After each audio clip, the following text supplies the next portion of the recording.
So today, we're going to hear from a couple and their testimony and some of the stories and things that they've been through about how God has protected them.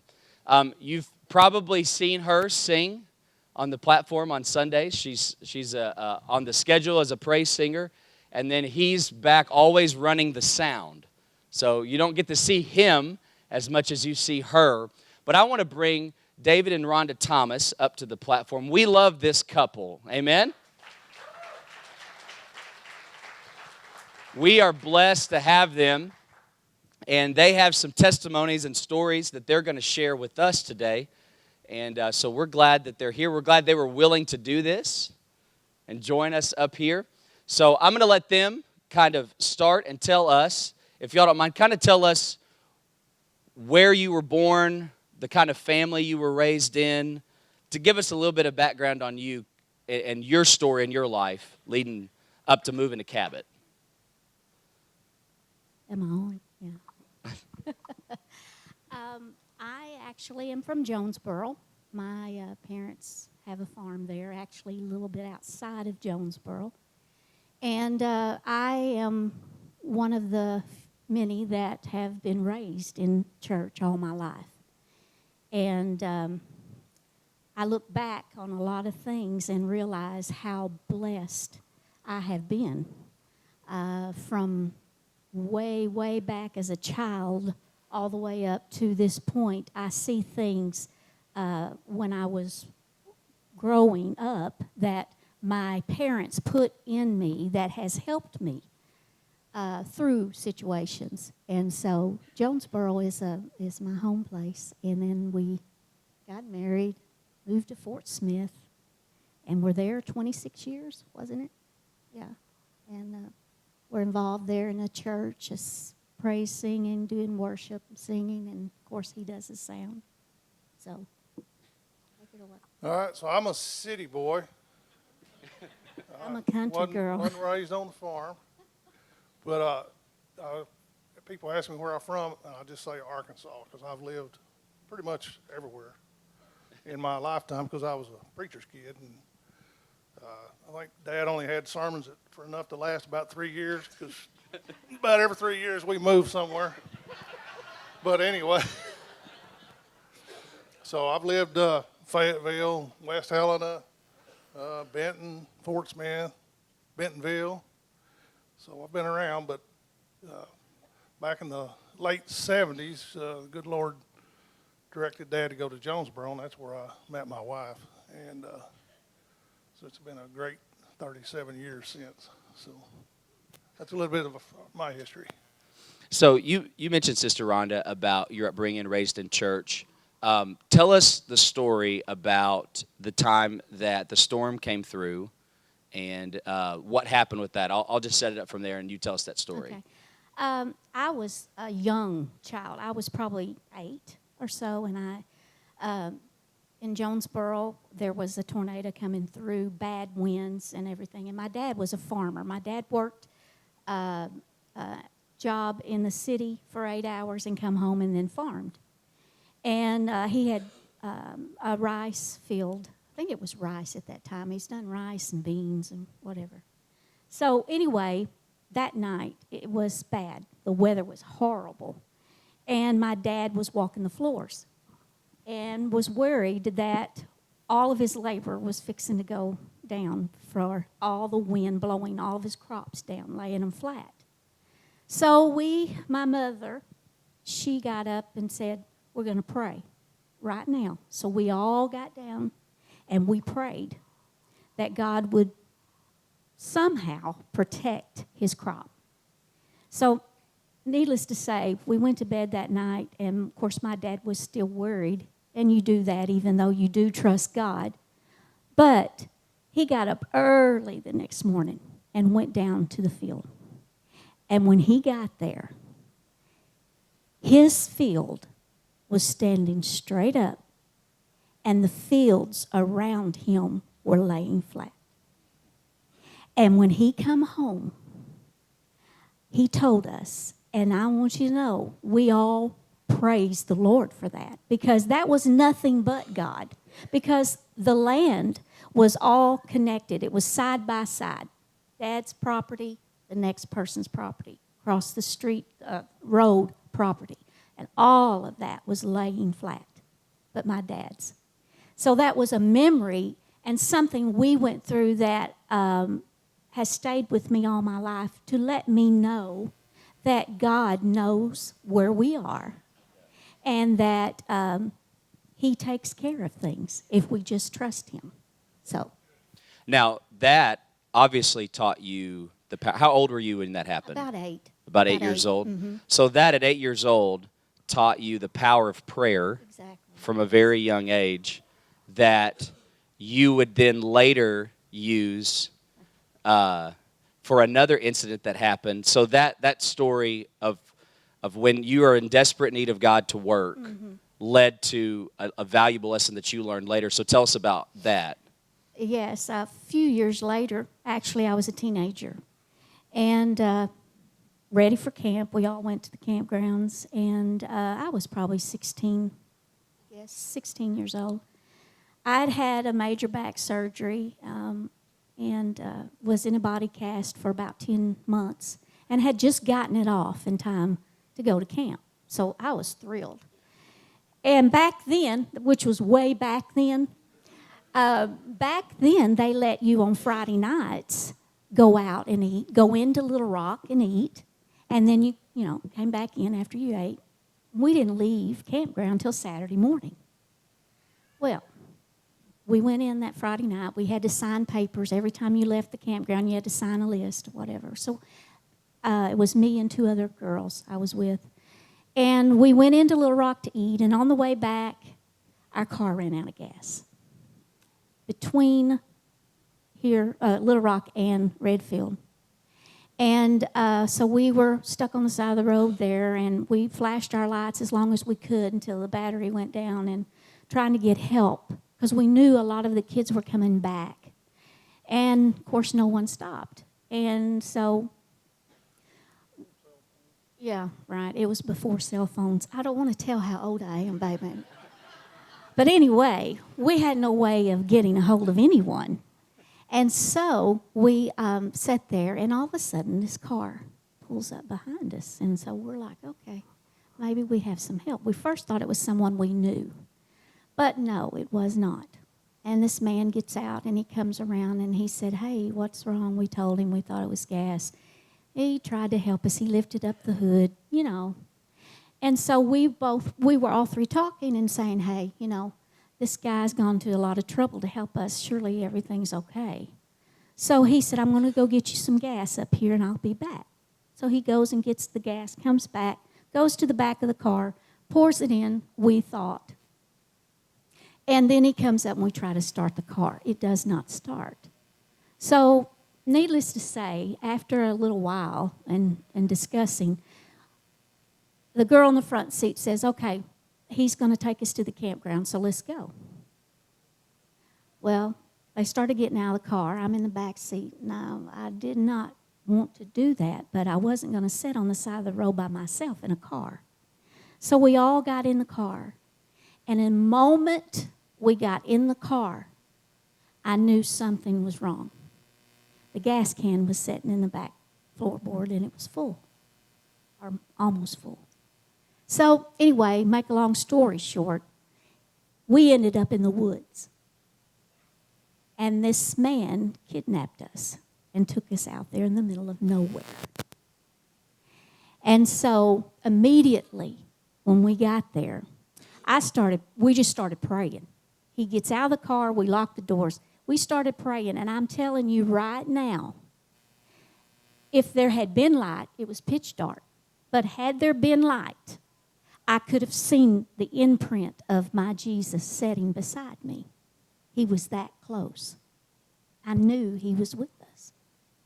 Anyway, we went through some things. One of the girls went through a horrible thing, but he got back in the car, and he took us out to the road, and he said, you get out of this car and you run and don't look back because you girls have a second chance. And from that moment on, I think my life changed because all my life I was raised to believe that God can do anything, and He knows where you are. But until you go through something like that, you don't know how real that is. And I am here to say, to this day, I don't know why that happened. I have no idea. Maybe it was to keep me where I am today. I don't know. But I am thankful that my God comes through, and He's always there. No matter where we are, He's there. And I'm very, very, very thankful. Now, they actually arrested the man later. Yes, they did. Later, the other two ladies saw him in Little Rock driving a car. They started chasing the man. The police stopped them saying, hey, what's going on? They told him. Anyway, they arrested this man. He was wanted for murder and kidnapping and a whole list of things. And when we got down, we had to go down to a pretrial to see if we had enough evidence against the man. And we did, of course. But this man was caught. And thank the Lord that His hand protected us from him, because I wouldn't be here today. I know that I would not be here today had it not been for God. And that's an amazing story. I didn't get back to the campground. We drove onto the campground that morning. It was bright, sunny, and everybody was loading their cars to go back home. So I arrived in time to load my car and drive back home. It was a long night, but no one knew. And God just, for me, God did something for me. And I'm very, very thankful for that. That's a story of the power of prayer. Aren't you thankful for the hand of protection of God? Now, they gave me this verse in relation to some of the stories that they're sharing. Psalm 121, 1 through 8. I lift up my eyes to the mountains. Where does my help come from? My help comes from the Lord, the maker of heaven and earth. He will not let your foot slip. He who watches over you will not slumber. Indeed, he who watches over you will neither slumber nor sleep. The Lord watches over you. Yes. This is a story of God's protection, His covering, and that story is amazing within itself. But then later, after you've been married a while, God shows Himself as a protector again with a story that made national news.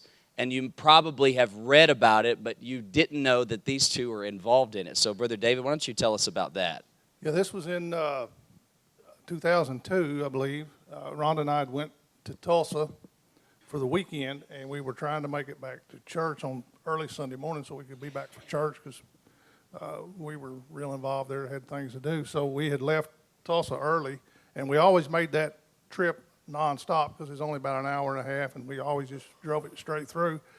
But we were on the turnpike coming out of Tulsa, and Rhonda said, I think I need to use the restroom.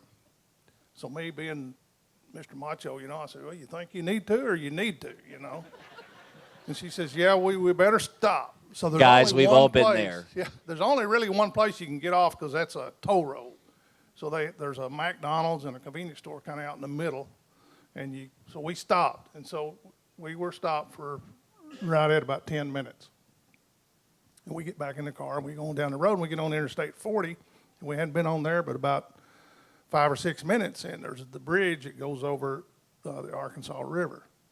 And so we're coming up on it, 70 mile an hour, and I see a pickup truck kind of sitting sideways in the road, and there was like 2 other cars in front of us that were stopped. So I said, well, I guess they've had an accident. So we pulled up and stopped, and we're sitting there. And the minute this guy gets out of his truck and he comes back, he said, well, you're not going through there. He said, that bridge has fell. BJ, do you have the picture? Can you put the picture And up? I said, really? And he said, yeah. He said, a barge hit it about 10 minutes ago, and it fell. And 14 people died. 8 or 9 people were injured. There was a horse trailer that went off because from where you were coming to it, you could not see that it was out the way it was arched. It was just missing. And so people were just shooting off the end of it. And I looked at her and I said, man, we were stopped for 10 minutes, you know. And we didn't really have words to describe it. They finally turned us around. We went back down and we got on another highway and crossed the river. And when we did, you could look up about a half a mile and you could see that bridge just down. And I think the rest of the way to Fort Smith, we were just quiet, Speechless. you know. Yeah. But, you know, now, kind of making a little fun out of the story, if my wife says she needs to stop, we stop pretty quick. But Not anyway, that God had anything to do with that. I happen to believe he did. We could have very easily Well, shot right off into that bridge. we were actually, what, 2 cars behind that truck right there, Yeah, there was 2 cars between us and that came truck. right up to it. And So- we were thought about going around, but we didn't. And you could see another vehicle in the water. Yeah, there's a truck in the water. So that barge had hit that. I think later they determined that the pilot of that barge had a heart condition and he passed out or something. But anyway, he hit that barge and that bridge fell. So it's something we think about pretty often. I know for several months after that, when I come up to a bridge, I was really checking it out. Make sure it was there. But good Lord saved us that day, I believe. So with some of these stories of protection and God's covering, just tell us some things that you all have gleaned from that. Maybe just through the lessons of this, just a lesson maybe that you guys have learned from all of this. Well, just learning to believe God. I mean, another instance we had was when Rhonda was expecting Lindsay back in 1985, I think. Dating us And, again. The doctor pulled my dad to the side and he said, I just want to prepare you that Lindsay was a small baby, and they felt like, of course, this technology's not near as what it is today, but we feel like there's a possibility that she may not be fully developed. And of course, my dad didn't tell us, the doctors never told us until after the fact. But we went in and she was delivered, and I remember whenever the doctor pulled her out, he goes, oh, just what I thought, petite like her mom. So you could tell the doctor was relieved. But, I know my dad was praying, and he told us about it later. The doctor actually took him down to the cafeteria to talk to him. And the doctor that she used at that time was a good friend of ours. His kids went to our church school and stuff, so he prepared Dad to be prepared to deal with us if there was something wrong. But the good Lord came through in that situation too, And then there's a lot of stories we can sit here and talk about, but I know right after we got married, 6 months we moved, and neither one of us had jobs, and we went to Fort Smith. And my dad, the church there had a school, and he was trying to buy a grill, so he went to this restaurant that was being auctioned off, and nobody else showed up for the auction, so he bought the whole restaurant for $940. And my history was in Jonesboro. I worked for Western Sizzling, so he called me. He said, the guy that owns the building said, we got to have the equipment out tomorrow. We got to rent a place. He said, you want to open a restaurant? So I was 19 years old, and we opened that restaurant in December of 1981, and ran it for 3.5 years, and we were newly married, and we were working together, and it was really Not something starting that we to become recommend stressful. at all. Not at all. So we were praying that we could get out of this and do something different. And literally, a guy walked in the door one day. He goes, I'm looking to buy a restaurant. And he said, I'd like to buy your restaurant. He picked up And he the said, salt I and mean, pepper I shakers. want the He salt goes, and pepper I even shakers. want these. I want all of it. I said, So- hang on just a minute. I'll go get my husband. So within 3 days, he bought my restaurant, paid me cash. We you know, the, more than tripled our money or whatever. I don't know how much we had in it, but we come out okay on that. And then went right into, I don't know how far I'm getting into this, but we had a guy the guy that ran a big plant there in Fort Smith, a manufacturing plant for corrugated boxes, that had a boating accident and broke his back, and he was in the hospital. There was a lady from our church that worked in housekeeping. She come in every day to clean his room, and she was always smiling, real jolly and everything. And one day he asked her, he said, "You go to church, don't you?" And she said, "Yeah." And so over the course of time, he said, "When I get out of here, I want to go to church with you." And he did. He came, and he got the Holy Ghost, baptized, him and his wife. And he was instrumental in several men in that church getting good paying jobs. So I sold my restaurant the next day. He had me a job sweeping floors at this plant. So I went from being a restaurant owner to sweeping floors, cleaning out trucks, whatever it was. 'Cause this is all before Lindsay was even born, so this is way back there.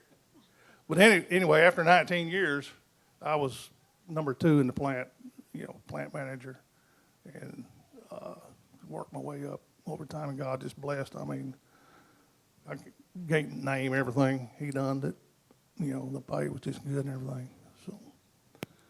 So you guys have, going back to the storm story, you guys have experienced that in a different way. Now, you could tell us a little bit about the Subway restaurants in a minute, but tell us about, in Clinton, the time about the tornado, and tell us about that.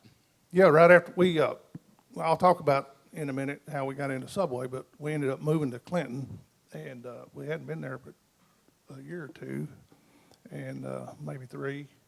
And I had a store up in Marshall, and my manager came in, and she said, my husband just called and said, "There's a tornado heading to Clinton." Said he wanted to know, he knew you was up here. He wanted to know if you was still up here. And she said, "You need to go home." So I called Rhonda, and I said, "There's a tornado headed for Clinton." Now, she said, "The sun's shining." I said, "Well, all I know is what they told me." They said, "There's a tornado on the ground, and it's headed to Clinton." And she said, "What do you want me to do?" And this time, Lindsay was not married yet, smaller, and we'd brought one of our little nephews with us home from Fort Smith for that weekend. And he was there, so I said, "Well, just get a mattress and get in the hall or whatever." And she said, "Well, we can't move a mattress, So they got some pillows and blankets and stuff, and they got in the hall. Well, about 5 or 10 minutes after I called her, the power went out. The sun was still shining. But it turns out this was a tornado that got on the ground in Atkins and went all the way to the Missouri line. I think it was on the ground for 125 miles. 3 houses up from us leveled the house, and it was a nice big doctor's house there that lived there in Clinton. Leveled his house, lifted the roof off of his external garage. The cars that were in there were flipped upside down. Then it set the roof right back down on it. We lost 1 shingle and some trees. So, I mean, the Lord was looking out for my wife. I couldn't get there. It had came through town, and they wouldn't let me across the bridge. So it was 11 o'clock that night. This was 6:30 in the afternoon. It was 11 o'clock at night before I could get home. They were sitting at the house in the dark. Luckily, my nephew, who was, how old was he? He was 4. He was 4 or 5. Tucker, And he came, and he goes up. "My mom let me pack my suitcase." He said, "I brought my flashlight." The only flashlight. The only flashlight they had in the house. So they were using Tucker's flashlight. But anyway, that storm came through. It missed my business by about a quarter of a mile. Missed our house by about a quarter of a mile. It just went right between them. And I think there was 2 or 3 people up there killed. It leveled the boat factory. It was crazy. But the good Lord was looking out for them. So there may be a lot of people in the room that are in the middle of something, and they feel like they need the protection, the leading of God, the covering of God. So what would y'all say to people that feel like they're in the middle of a storm or a season like this, after having been through all that you guys have seen and how God has always come through for you? What would be some things that you would say to people that are in the middle of a storm in their life? Well, first of all, you better pray. That to me was the thing that I see now when I look back. My mother knew how to pray. My dad knew how to pray. And I'm so thankful they taught me how to pray. You know, there's a lot of times that for us, we went through things, and I know all of you have in your life, that you are aware of, and you know you're there in the middle of it. You're going through it. But then there's a lot of things you don't know about that he keeps you from. And those things right there, I am so glad that he has kept them from me. But he's always been there for me and us as a family. And your trust in God is something that will ground you. I grew up in a church. We had a big, huge youth department. And I can look back and look at the lives of those that I grew up with, and a lot of them strayed.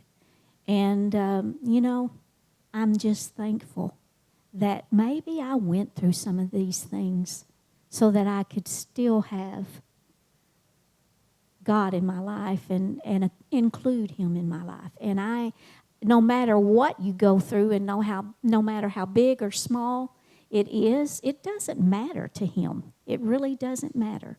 And I think that's the thing I've learned through all of this. Every situation's different. Everyone is different. But he is always there for you. It just doesn't matter. It just really doesn't. Brother David, anything you want to add to that? Well, I just say that, of course, I was, raised, I can remember when my dad started preaching, but for most of my life, I was raised in a preacher's home. So we learned to rely on God for a lot of things. When he quit his job with the military and took full-time pastoring, I think we had 11 people in our church. So me and my brothers didn't have big birthdays and big Christmases, and we relied on. God supplied our needs, and we learned that at an early age. Down through life, we've never, even after we've got married, we've never went a day. We ain't had loads of money. I don't have loads of money today. A lot of people think, you're in business for yourself. You got a lot of money, but no. But I have enough. I go back to this story in the Bible. I have enough to meet my needs, and sometimes you think, where's it going to come from? But it's always there, and it has been. And all I can do is say it's the Lord, because I know. That's all I can say about it. It's just we learned that at an early age, you work for the Lord and give him your undivided attention or whatever, and we did. We both worked around the church. I've worked around the church all my life, doing whatever. So cleaned a lot of restrooms, and, mowed a lot of grass when I was at Fort Smith. So y'all lived in Clinton for several years and then commuted back and forth, and this will be the last story. That you commuted back and forth and then moved to Cabot. So tell us about that, the commute time, and then what brought y'all to Cabot and how all that played out. Well, I'd been at the plant there in Fort Smith as a manufacturing manager. Been there for 19 years. Pretty well thought I was going to retire there.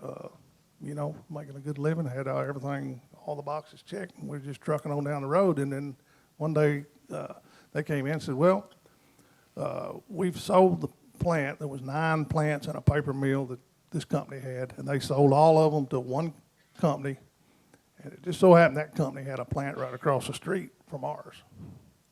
So we pretty well knew the writing was on the wall there. So they just came in. Within a month, they just moved all of our business across the street and closed our plant. So now after 19 years, I don't have a job. And had some offers out of state, but I didn't want to move because we were very involved in church. My wife was church secretary, and I was doing audio and sound and maintenance and whatever else needed to be done. And we had a school, and Lindsay was a senior in high school, and we didn't want to move her. And so there was a guy in the church there by the name of Al Moody, called me up one day, said, hey, and he owned a Subway in Truman. He said, you ought to look at this. So I took a look at it, and so we came down to Maumelle and had to take a test to see if we could write and spell in English and all that kind of stuff. And we passed that. And anyway, so the guy says, okay, so you want to do a Subway, where you want to do one at? I don't know. Thought about maybe Ozark. No, somebody's already took that building. Anyway, long story short, they told us about this Subway in Clinton that was for sale. I bought it. It turned out to be that store is in the top 25 out of 330 Subways in the state. So the Lord just blessed me with a really good store, and we opened a couple more after that. But we still didn't want to change churches, so it was 2.5 hours to Fort Smith, and every weekend we drove back to Fort Smith. I kept an RV over there, and we went back to Fort Smith because we were very involved, and we just didn't feel like we could change. So we drove 2.5 hours and would stay the weekend and come home on Sunday night after church or early Monday morning for 10 years. But then we're getting a little older, and Lindsay and Chris got married and ended up transferring to Cabot, and so we was like, that's only an hour drive from Clinton. So anyway, we came down here, and then since then we've actually bought a house here, and Rhonda works in Little Rock, blessed us with a job there, and I'll drive back and forth during the week. But I might have got off track with your question. You might have to remind me where I'm headed. My brain's done went to wandering around on me.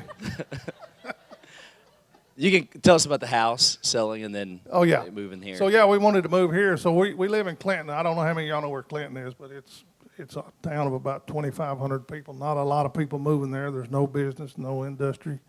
They got a Walmart. That's about the biggest thing going, and a Subway. But anyway,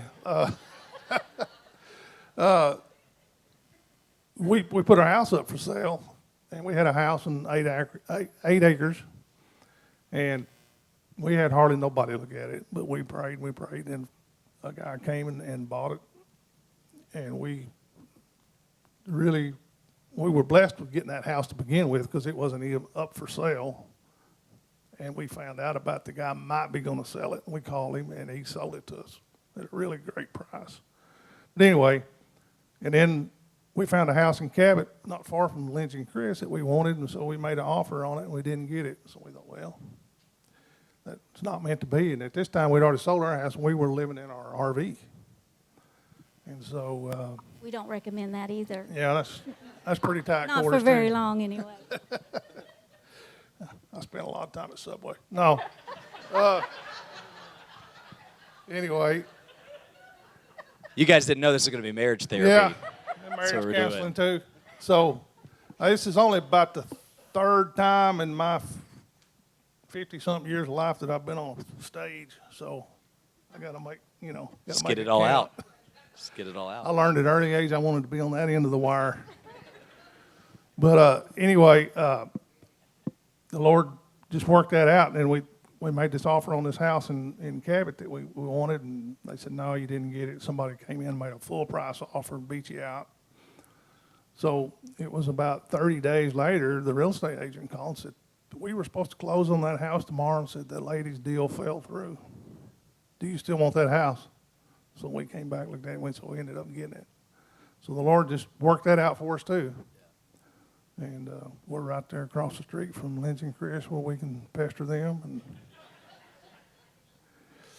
Do you guys want therapy too? They may need it. But back to the serious side, just whenever they ask us to do this class or this deal here this morning, I woke up 4 o'clock in the morning the other night, and I was like, I had all these things going through my mind that you kind of forget about over time. You don't really think about it. But then when you start looking back on it, God has taken care of us. He has watched out for us more ways than I can really explain. So And they gave us this verse, and this is what we'll close with. They gave us this verse, Romans 8:28. In all things, God works for the good of those who love him.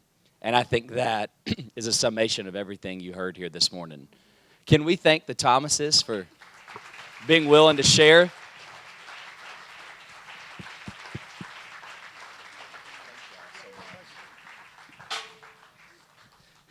Have you enjoyed it this morning?